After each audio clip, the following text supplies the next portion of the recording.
Welcome to Hartley Football Game Day. I'm Bob McElligott, and Game Day is being brought to you by Hutta and Price Orthodontics. They've been doing orthodontic work for a long time in this area. And Dr. Hutta has a saying, people don't care what you know until they know that you care. And one thing is for certain, at Hutta and Price Orthodontics, they do care about each and every one of their patients. Do you need some orthodontics work done? Do you even know all of the services that they provide? Well, if you don't, it's very easy to find out. Just go to their website at lovethatsmile.net. You can find out all about what they do. You can also get yourself a free consultation. Hutta and Price Orthodontics. Find them at lovethatsmile.net. Well, the Hawks come into this week's game with a record of 2-2. How did they get there? With a win last week over St. Charles. Let's take a look at the highlights. Last year, Marcellus Parker had a big game against St. Charles. He was hoping to do the same this year, and he starts it off right. From 3 yards out into the end zone to give the Hawks a 7-0 lead. Hartley would continue to keep the ball on the ground. The next touchdown scored by Trey Saunders. Takes the ball, finds running room on the right side. He goes 15 yards to the end zone, and the Hawks were up 14-0 after the first quarter. In the second quarter, St. Charles would not only get a break, they would create a break, as in a broken tackle. Fred Nimely able to get down the far sideline. He goes to the end zone, 49 yards, and all of a sudden the Hawks lead was 14-7. But they would bounce right back on the next offensive possession. Again, Marcellus Parker looks like he might get tackled. No, he doesn't. Comes out of a crowd, goes 17 yards into the end zone, and the Hawks are able to extend their lead. Then it is Peyton Underwood, sophomore quarterback, rolling out. He finds Trey Saunders. Saunders heading toward the end zone. Thinks he can get there, but he is pushed out at the 1 yard line. And that is going to set up Marcellus Parker's third touchdown of the evening as he goes in from 1 yard out. Well, the Hawks, they were not content with just 1 point.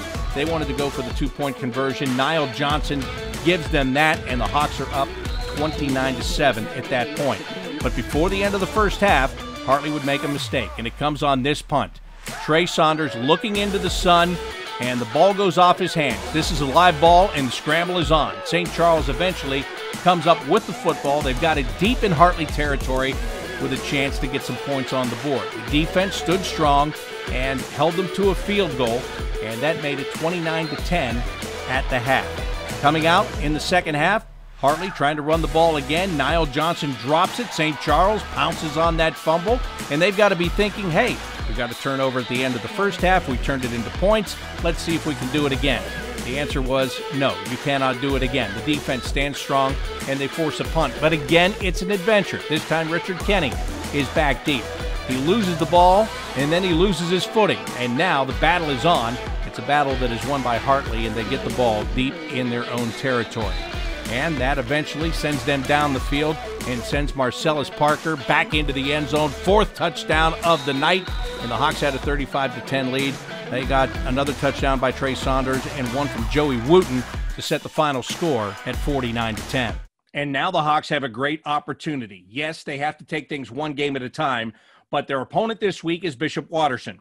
Yes, it's the same Bishop Watterson team that the Hawks were able to hold off 28-21 earlier in the season. This time, the Hawks will be playing on the road, but they will be looking for the season sweep against Bishop Watterson. And if they can get that, that will put them one step closer to a CCL title. That is something that is now within their grasp and within their control. The reason being that Watterson beat DeSales last week in double overtime. So for Bishop Hartley, if you beat Watterson this week, if you beat DeSales next week, you will be champions of the CCL. To talk about that and much more, it's time for me to bring in the head coach of the Hartley Hawks, Brad Burchfield.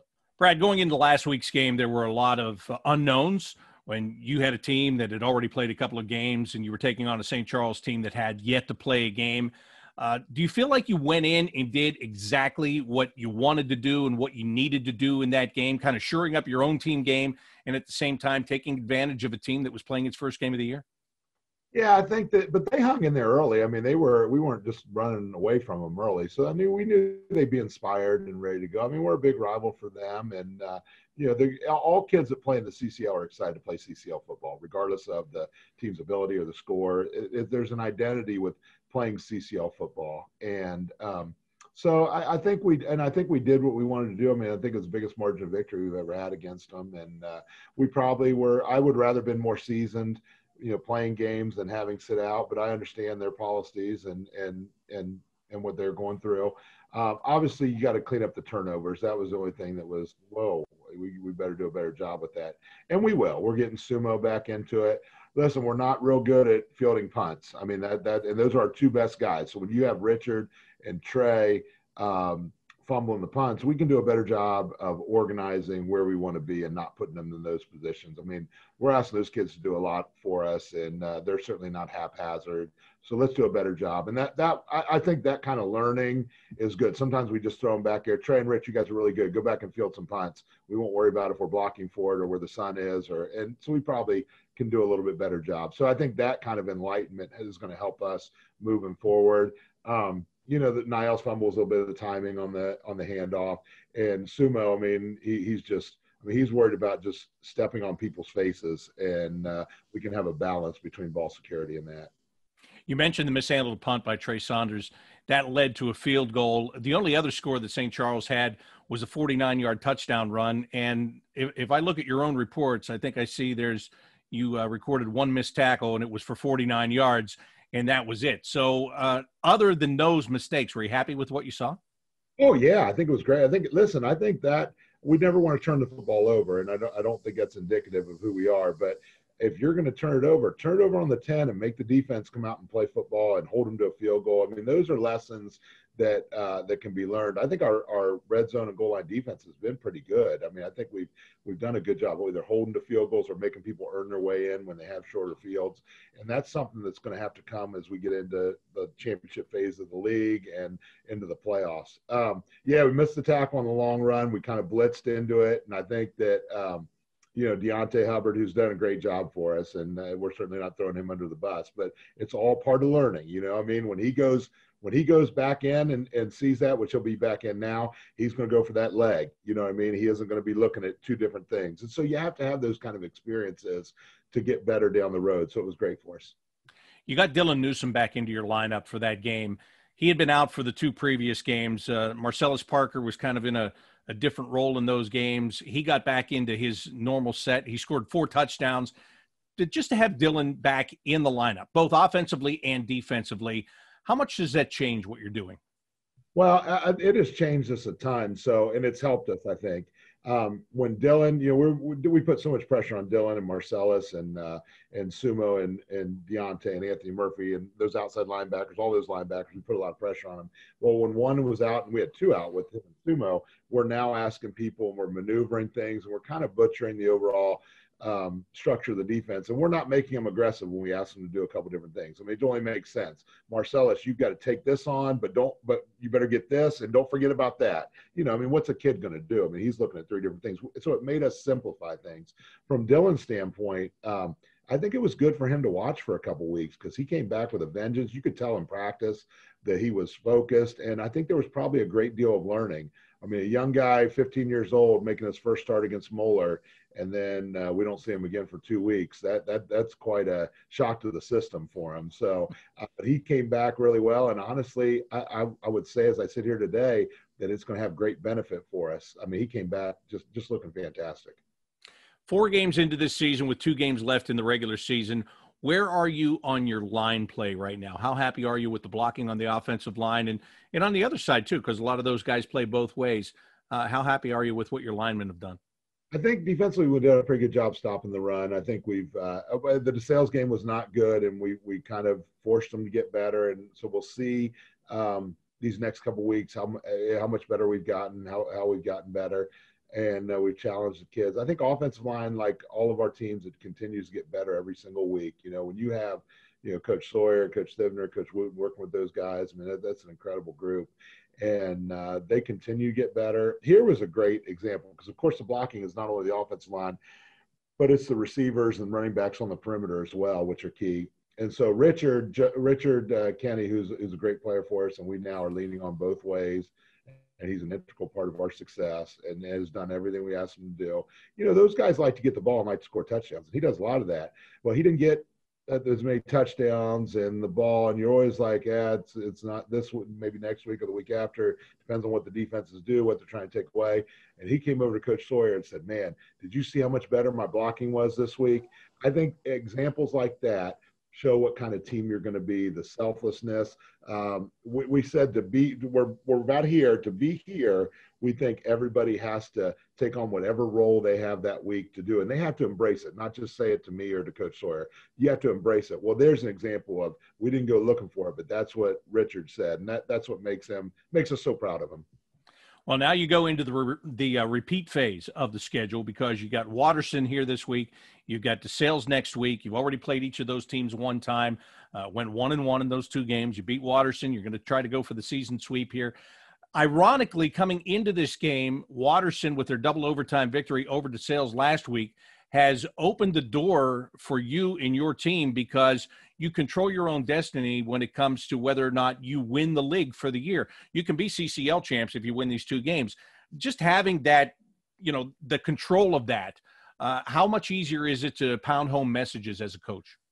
Oh, that's where we expect to be as a program. That's where we expect what we expect to do. That's all we ever wanted. We're not going to go. We don't want to go undefeated. Honestly, yeah, I'm saying this. We don't want to go undefeated. We want to see some adversity, and we want to put some blisters on our hands. We want to have that kind of. That's the only way we're going to get where we need to be. We certainly don't. We're not planning on losing or anything like that, but that's part of the journey. And now we're at the end of the year, end of the regular season, and we have a great chance to compete for the CCL championship. And at the end of the day, the only thing I care about on the field is that we're able to win the CCL and compete for the state championship. That's why you get up in the morning and put your teams together on the field, right? Not overall as a program, but on the field. Those are what you want to have. So the kids are excited about it. We called this our championship drive, because these next 2 weeks are going to determine the champion no matter what. These next two games are going to determine it. And we've got to push harder and with more focus and more intentionality. That's been a big word for us, intentionality of everything that we do. Watterson, in all my years of playing them, they've never lacked confidence. I promise you that. They're always a confident group.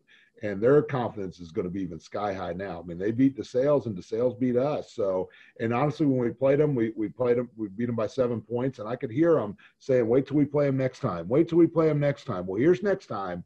And I know they're better, but I know the Hawks are better too. In that last time that you played them, you did beat them. You came back in the fourth quarter to win that game 28-21. It took a big stop defensively at the end of the game. Jake Hoying, the quarterback there, he spread it out last time. They spread it out. They would go with 4 and 5 receiver sets. They picked up the blitz pretty well the last time that you played against them.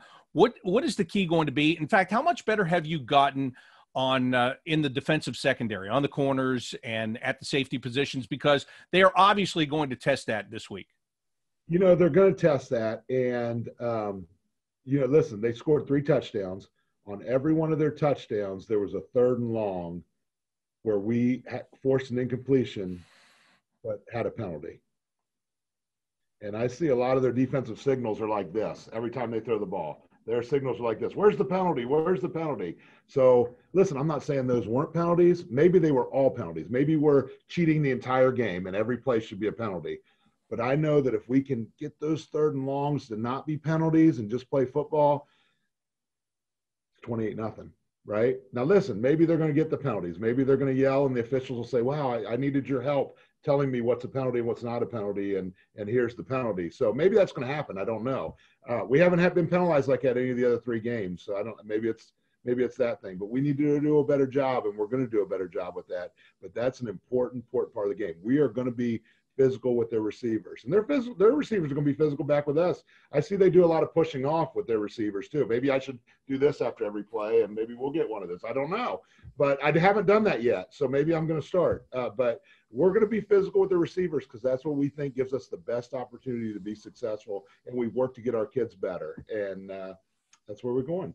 And of course, a big part of what you do in the way of success can be just running the football like you like to do, like you do so well. And will long drives, sustained drives, and taking a lot of time off the clock be big key in your opinion this week? I think so, but they're really well coached. They're well coached in all phases, but they're really well coached on defense. And, I don't know that they're just going to give it to us. We're certainly bigger than them, but that doesn't mean we're better or more skilled than them. I think consistency is the key that we're preaching everything that we do. You know, we had the first drive of the game.